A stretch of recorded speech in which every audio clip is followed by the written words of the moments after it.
सौम्या शुक्ला जी कानपुर से। राधा वल्लभ श्री हरिवंश, महाराज जी आपके चरणों में कोटि कोटि प्रणाम। गुरुदेव, अगर किसी कारणवश गुरु जी की प्राप्ति नहीं होती है तो क्या केवल प्रभु के नाम जप से ही परमात्मा की प्राप्ति हो सकती है? अब ये तो वो जाने प्रभु, पर नाम में इतनी सामर्थ्य है कि गुरु मिला ही देगा। अगर सच्चे भाव से जपोगे नाम मिला देगा। इतना जरूर हमने सुना कि मोक्ष मूलम गुरु कृपा, गुरु की कृपा से ही परमात्मा की प्राप्ति होती है। और उसी मार्ग पर चले हैं तो हमें इस बात का अनुभव नहीं कि बिना गुरु कृपा के भी किसी को भगवान मिल सकते हैं क्या, क्योंकि हम उस मार्ग में गए नहीं ना। अगर हमें वैसे मिले होते तो बताते हैं। हमें तो जो कुछ मिला है गुरु की कृपा दृष्टि से मिला है। तो इसलिए मुझे लगता है कि अगर आप नाम जप करोगे तो आपको गुरु मिल जाएंगे। आपको नाम गुरु से मिला देगा और फिर गुरु से जब नाम मिले, भले वही नाम मिले, अब वो आपको प्रभु की प्राप्ति करा देगा। ऐसा हमने शास्त्रों में भी पढ़ा है, संतों से भी सुना है, और ये हमारा जीवन है भी है। विशाल जी अंबाला से। गुरुदेव आपके चरणों में कोटि कोटि प्रणाम। गुरुदेव, मेरा प्रश्न ये है कि मन हमेशा सतोगुण में बना रहे, इसके लिए हमें क्या करना चाहिए?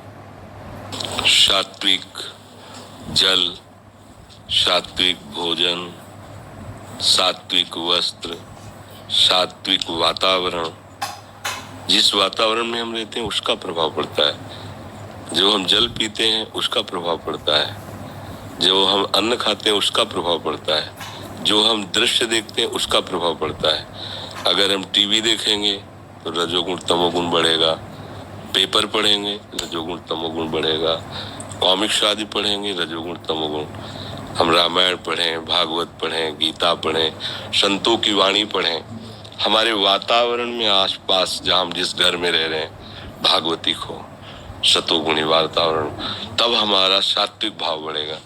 अब बाजार का पानी पियो, प्राय वैसा ही रहेगा। देखो कलयुग की चाल देखो, पहले कुआं तो वो बंद हुए, फिर चलो हैंडपैप चला, तो अब फिर आप जल नहीं पी सकते वृंदावन में। हमें मतलब वृंदावन में क्या, कहीं भी आप परिक्रमा लगाओ, अगर पानी पीना है आपको तो आपको बिस्लरी की बोतल खरीदनी पड़ेगी।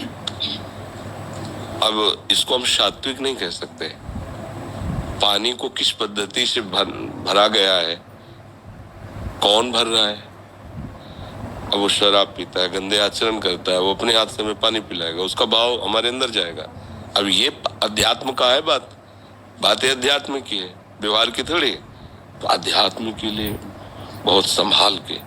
तो अब देखो हम कैसे हम चल सकते हैं। अच्छा, भोजन सात्विक, अगर आप बाजार का कुछ खाते हैं तो सात्विक होने में संशय है। रजोगुण तमोगुण तो भरपूर है, लेकिन सतोगुण मिलेगा बहुत।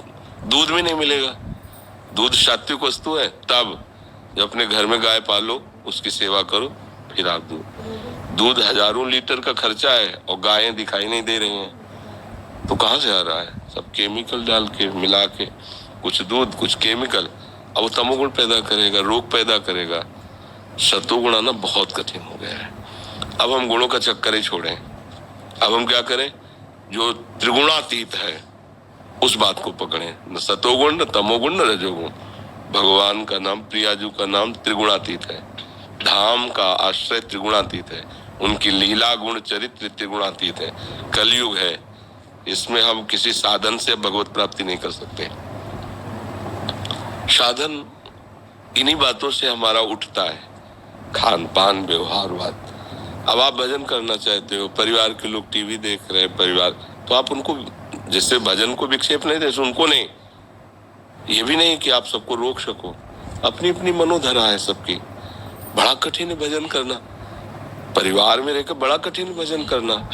अब दो लोग बैठ के प्रपंच की बातें कर रहे, अच्छा वो पूज्य लोग हैं, मतलब मम्मी पापा है या बूढ़े, अब वो बात कर रहे हैं, अब आप उनको डांट रहे, चुप हम भजन कर रहे हैं, तुम भजन नहीं, ठीक नहीं है। वो अपने रंग में, आप अपने रंग में रंग, तो इसलिए बड़ा कठिन हो गया है भजन करना। सात्विक, आप कहो कि फल सात्विक, तो उनको भी ऊपर से और अंदर भी उनमें घी आदि है ना, दिखाया इन लोगों ने कि उसके ऐसे इंजेक्शन लगाओ, सुबह बढ़ करके तैयार। ऐसा फलों को बहुत समय तक सुरक्षित रखने के लिए केमिकल, कुछ फल तो पकाए ही केमिकल से जा। तो सात्विक शब्द को ढूंढना अब तो बड़ा कठिन हो गया है। अच्छा, जैसे यज्ञ के लिए गाय का घी प्रयोग किया जाता था, जौ धान्य, अब वो सात्विक वृक्ष नहीं रहे। आप देखिए जो सात्विक स्वाभाविक आम, जो देसी आम, अपने आप सूख गए। देखो प्रकृति का प्रकोप देखो। रसीले फल जो अपने, वो सब आधुनिक फलों, वो छोटे छोटे वृक्ष में ढेर सारे फल लग गए। वो कृत्रिम वर्ण शंकर, इधर का उधर। अब उनके खाने सात्विकता थोड़ी बढ़ेगी। वर्ण शंकर वृक्ष है, सीधे अपनी उपज से पता चला 1 मन आम बिन के लाए। बड़ा भारी वृक्ष है आम का, स्वाभाविक इतने छोटे छोटे बड़े रसीले सुगंध, वो सात्विक फल है। अब आलू और ये चीजें, इतनी खाद, इतनी चीज को प्रभावित है उससे। अब वो सत्वगुण कहाँ रह गया? गाय के गोबर में खेती की जाए और उसमें भी हो, तो अब इतनी उपज होगी नहीं। खाने भर के लिए आलू होंगे तो पानी का और बिजली का बिल कहाँ से देगा? तो उसको तो बढ़ाना पड़ेगा। उपज बढ़ानी है तो खाद केमिकल डालने पड़े। वो पड़ा तो तमोगुण रजोगुण हो गया, सत्वगुण ढूंढना मुश्किल हो गया। एक ही बात है, एन किन प्रकारेण राधा राधा राधा, राधा वल्लभ श्री हरिवंश, राधा वल्लभ। अगर हम तमोगुण में तो राधा वल्लभ श्री हरिवंश, रजोगुण में तो राधा वल्लभ श्री हरिवंश, तो हमारा कुछ नहीं बिगाड़ सकता, न तमोगुण न रजोगुण। हरिवंश महाप्रभु कहते हैं, यही डर पि हरिवंश हित, जिनो भ्रमय गुण सलिल पर, जी नामन मंगल लोक तिहु, सुहरि पद भज न विलंब कर। जिनका नाम तीनों लोगों को मंगल करने वाला है, उन श्री हरि का आश्रय लेकर नाम जप करो, ये गुण प्रभाव कुछ नहीं कर पाएगा। नहीं तो हम अगर साधन के तरीके से देखें तो अब तो सब गड़बड़ हो गया है, आगे तो और भी गड़बड़ हो जाएगा। बाजार में पवित्र वस्तुएं हैं कि नहीं ढूंढना मुश्किल है, क्योंकि शीशा में तो बहुत अच्छी लग रही हैं, पर बनाने की प्रक्रिया कैसी है, बनाने वाला कैसा है, ये सब बातें। अच्छा, इसी से सात्विकता आती है। मतलब अन्न किस पैसे से कमाया गया है, वो कैसे आचरणों से पैसा कमाया गया है, कैसा आदमी बना रहा था, किस भाव विचार वाले का, किस भाव से हम पा रहे थे।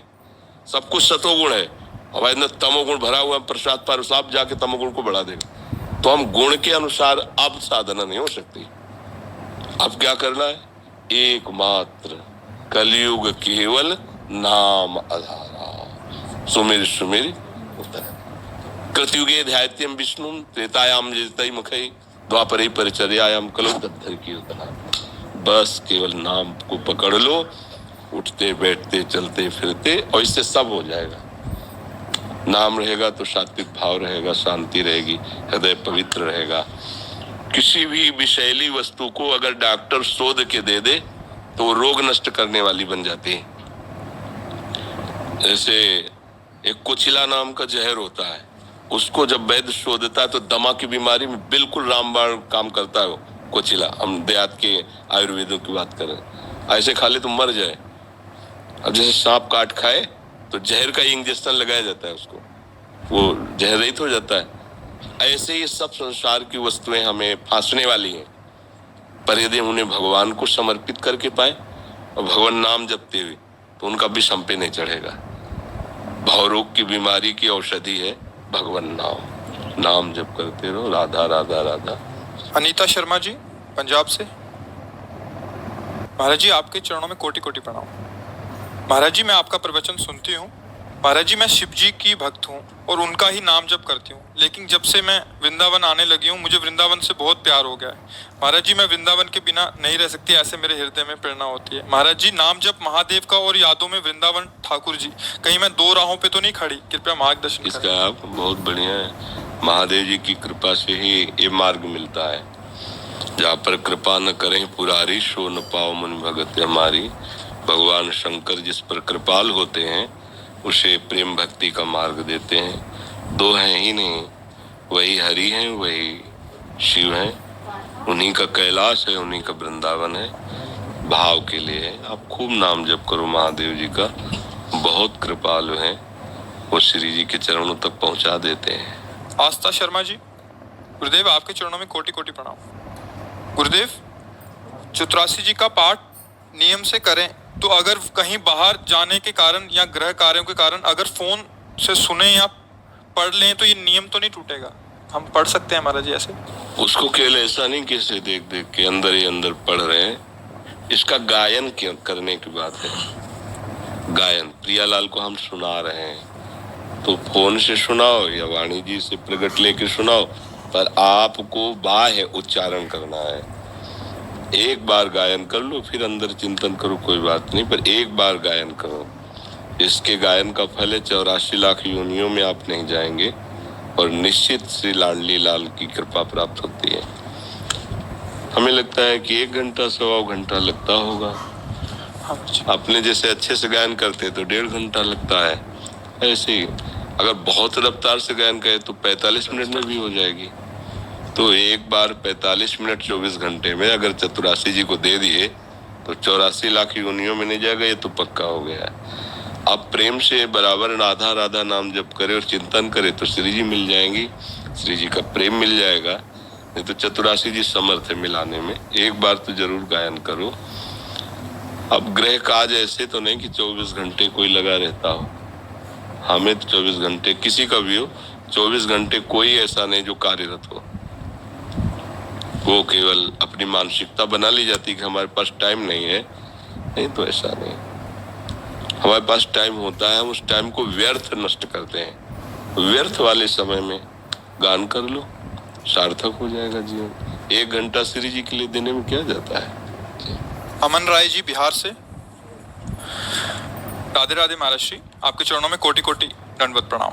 महाराज जी, सत्संग की बातें सुन के जान गए, किसी को बता भी देते हैं, पर भजन बल न होने से सारी बातें उतार नहीं पाते, और जब निश्चय करते हैं कि अब बस भजन करना है तो थोड़े दिन में तो जो मन में पहले की वासना रहती है वो सब एकदम सामने आने लगती है, संसारिक अनुकूलता मिलने लगती है और भजन में कमी आ जाती है। इससे आगे कैसे बढ़ूं महाराज जी? जब हमारा लक्ष्य निश्चित हो जाता है कि हमें राधा वल्लभ जी के दर्शन करने जाने हैं, तो बीच में नौटंकी हो रहा हो, फिल्म चल रही हो, झगड़ा हो रहा हो, मिठाई बट रही हो, सच्चा लक्ष्य वाला है कि दर्शन करने के बाद ही अब जो कुछ होगा होगा। पहला काम होगा हमारा राधा वल्लभ जी के दर्शन करना। अगर वो बीच में मिठाई खाने लगता है, नौटंकी नाटक देखने लगता है, मनोरंजन करने लगता है, तो हो सकता है वहां पर्दा आ जाए, तो हम भागेंगे ना। तो हमें भजन को ऐसे संभालना है कि हमारे सामने संसार की नौटंकी आएगी, कभी अनुकूल कभी प्रतिकूल, कभी मिठाई अर्थात प्रलोभन आएंगे, कभी भय आएगा, हमको रुकना नहीं है। ये आएंगे, सबके जीवन में आते हैं। अगर हम प्रलोभनों में फंस गए तो भजन छूटेगा, अगर हम भयभीत हो गए तो भजन छूटेगा। 2 ही बातें हैं, अनुकूलता या प्रतिकूलता, राग या द्वेष।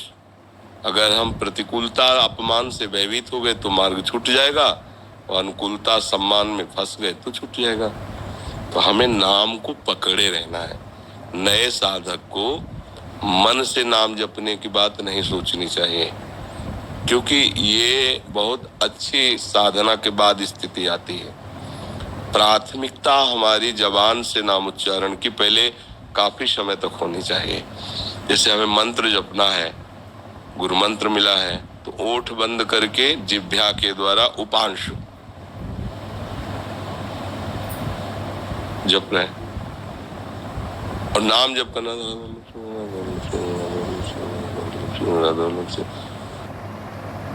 अपने आप सब ठीक हो जाएगा। हम लोग क्या है, प्रारंभ में सिद्ध आचरण करना चाहते हैं तो नहीं होगा। अब एक दशा है मंत्र जपने की, चल रहा है, आंखों में वही, हृदय में वही, दिमाग में वही घूम रहा है, चल रहा है। तो अभ्यास, वर्षों का जब अभ्यास, हृदय पवित्र, आचरण में निष्पाप वृत्ति, तब एक जागृत हो जाता है। और वो आप में भी जागृत हो जाए, वो कोई भी जागृत कर सकता है, क्योंकि सब भगवान के अंश है। तो वहां तक पहुंचने के लिए हमें सावधान रहना है और जबान से पहले नाम जप करें। नाम जी है जप जागे जोगी। जब ज्ञान प्रकाशित हो गया, विवेक जग गया, तब फिर कोई परेशानी पड़ती नहीं। जब तक ज्ञान न जागृत हो तब तक नाम जप जबान से करें। जब जागृत हो गया, अब जान लिया सत्य वस्तु यही है, तो रम जाता है, हमारा चिंतन वही जाता है जिस पर हमारा महत्व भाव होता है, सुख भाव होता है। तो अभी हम अज्ञानी हैं, तो संसार के सब विषय पदार्थ, पद प्रतिष्ठा ये अच्छा लगता है। जब विवेक हो जाएगा तब फिर, जैसे बहुत रंग बिरंगे कांच की मोतियां, लड़ियां ये सब हैं, आपसे कहा जाए चुरा लो तो आपको फ्री दो तो हम नहीं लेंगे, चुराने की क्या बात है। 10 रुपए 50 रुपए के बाजार में ढेर सारे मिलते हैं। ऐसे मणिगण पुंज ब्रजपति छाणत हित हरिवंश कर गई कंचु। ये जगत प्रभु के सामने क्या है? बोले कांच की मणियों जैसा। और प्रभु क्या है? बोले इंद्र नील मणि श्याम मनोहर। अब मणिगण पुंज अथाह अपार महिमा युक्त भगवान है। पुंज माने समूह होता है। प्रभु तो ऐश्वर्य के समूह है, एक से एक ऐश्वर्य, एक से एक शक्तियां प्रभु की। तो प्रभु की प्राप्ति के लिए हमें जगत में जन्म हुआ, तो हम कांच न बटोरे, ये सब कांच है। ये बात अंदर आ जाए, अंदर आ जाए तो फिर आपको कोई नहीं रोक सकता। तो ये आएगी कैसे? जबान से नाम जी जप जागे जोगी, वो योगी हो जाएगा, वो जग जाएगा। नाम जप करके देखो, नाम जप करने से सब ठीक। महात्मा गांधी नाम जप के प्रभाव से इतने निर्भय थे कि वो एक जो अंग्रेज आया था, क्या ना, डायर, उसने कहा पहला काम इंडिया में होगा महात्मा गांधी को गोली से शूट करूं, पहला काम होगा। क्योंकि ये सबसे बड़ी बाधा नजर आ रहे थे। सुबेरे ऑफिस में पहुंच गए, हाथ में छड़ी, बगल में गीता जी और मार्किंग का सूत का अचला पहन के ऐसे डाल के हर समय जपते रहते थे, रघुपति राघव राजा राम पतित पावन सीताराम। हर समय उनके नाम चलता रहता। और वो आकृति तो देखे ही था फोटो में, तो उसने देखा तुम महात्मा गांधी? हाँ, हमें ही कहते करमचंद महात्मा गांधी। उसको मतलब दिमाग काम नहीं कर रहा था कि जब मेरा ऐलान यहाँ हो चुका है कि हम पहला काम करेंगे महात्मा गांधी, और वो आदमी हमसे मिलने आ रहा है। सारी की सारी दिमाग की शक्ति खत्म थी, सामने महात्मा गांधी खड़े थे। क्योंकि नाम जापक है ना, इतनी हिम्मत, मृत्यु उनके सामने खिलौना थी। तो हमारे राष्ट्रपिता कहे गए है ना, हमारे राष्ट्रपिता। हमको हमारा भारत कैसे सम्मान दिया? राष्ट्रपिता कह के। देखो, कुछ कमियां, कुछ बड़ाइयां सबके जीवन में लगी रहती हैं। कोई ऐसा नहीं है जिसमें हम कमी ना निकाल सके, निकालो तो, और कोई ऐसा नहीं जिसमें हम गुण ना निकाल सके। तो भाई हमें अच्छाई पकड़नी है, कमी काहे को पकड़नी है? तो हमें हर जगह अच्छाई देखनी है। सबसे बड़ी अच्छाई भगवान नाम। अगर आप जप रहे हो तो आपको निर्भय कर देगी। और आपके पास इतनी बड़ी कीमती चीज है, इसलिए आप अपने को कभी ऐसा नहीं मानेंगे मैं निर्धन हूँ, मैं बहुत गरीब दरिद्र हूँ। आपको लगे भगवान का नाम है यार, हमारे भगवान जब जैसा चाहेंगे मुझे कर देंगे। ऐसे नाम जप करो और धैर्य से रहो, गंदे आचरण न करना। मनमोहन तिवारी जी, रुड़की हरिद्वार से। गुरुदेव, आपके चरणों में कोटि कोटि प्रणाम। गुरुदेव, भगवत चर्चा में आनंद होता है और दूसरे लोग उससे कुछ हद तक प्रेरित भी होते हैं, परंतु मूल में हमें अपने आप में देखने को मिलता है कि आत्म प्रशंसा और लोकेशना ही दिखाई देती है। इस संबंध में महाराज जी हमें क्या करना चाहिए? जब हमें दिखाई दे रहा है कि काटा है तो उसे निकाल देना चाहिए। हमें कोई प्रणाम कर रहा है तो यदि हम उससे बराबर प्रणाम कर लें तो सम्मान हमने स्वीकार नहीं किया। हमारी कोई प्रशंसा कर रहा है, हम उसे तत्काल पलट दें। भाई हम में क्या है? अगर हम भगवान का नाम न जपें, भगवान का यश न गाएं, भगवान के भेष में ना हो, तो तुम हमारी तरफ देखोगे कि नहीं, बोलोगे तो भगवान का ही हुआ ना। भाई मेरी क्या प्रशंसा इसमें है? इसमें तो भगवान की तो आप बच गए प्रशंसा से। आपको कोई प्रणाम कर रहा है तो श्रद्धावान है, उसकी श्रद्धा बलिष्ठ है, वो बड़ा है। क्योंकि वो इतना बड़ा श्रद्धा का हो गया कि वो सामने लौट गया, सामने झुक गया, तो हमें उसकी श्रद्धा प्रणाम, वो हमें थोड़ी प्रणाम कर रहा है। ये उसकी मानता है, ये उसकी श्रद्धा है। कितनी बड़ी श्रद्धा वाला है कि ये भगवान के भक्त हैं, या भगवान की कथा कहते हैं, या भगवान की बात कहते हैं, तो प्रणाम कर रहा है, नमस्कार। हम उसको विवेक के द्वारा काटे। और सही बात यह है कि अगर किसी का सम्मान होता है तो भगवान दे रहे हैं ना सम्मान। भगवान ने पद दिया, भगवान ने महिमा दी, इसीलिए तुम्हें प्रणाम नमस्कार या सलूट हो रहा है। और अभी वो अपना हटा ले हाथ, तो अभी गली के हो जाओगे, कोई पूछेगा नहीं, कोई जानेगा नहीं। नहीं, लाखों लोग पूज रहे हैं, वो अहंकार हो गया कि लाखों लोग हमें पूज रहे हैं, हटा लिया हाथ मालिक ने।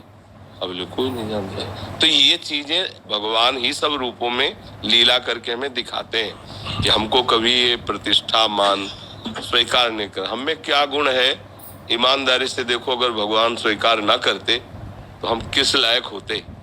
आज भगवान स्वीकार किए हैं तो हम जीने लायक तो हो गए, मनुष्य तो बन गए, नहीं तो राक्षस होते। मनमानी आचरण होता होता कहीं न कहीं किसी को दुख देते होते। आज प्रभु के हैं तो चार लोग हमारे सामने जो बैठे हैं तो उनके लिए बैठे हैं, हमारे लिए थोड़ी बैठे हैं। उनकी कृपा के लिए, उनकी महिमा के लिए। तो कहीं भी इसी कोट से विचार करना चाहिए। समझ रहे हो? ठीक साहब, नाम जप करो, कोई गंदा नशा न करो, गंदे आचरण न करो। भाग्यशाली हो, वृंदावन आए हो, प्रभु की चर्चा सुनने में तुम्हारी रुचि है, प्रभु के मार्ग में चलना चाहते हो, जहाँ हो वहीं से चलो। गृहस्थ में हो, गृहस्थी से चलो, नाम जप करो, अपने बुजुर्गों की सेवा करो। जो अपने माता पिता ऐसे बुजुर्ग हैं जिनको तुम्हारी आवश्यकता है, उनको भगवान का स्वरूप मानकर सेवा करो और नाम जप करो। बढ़िया आनंद में जीवन हो जाएगा।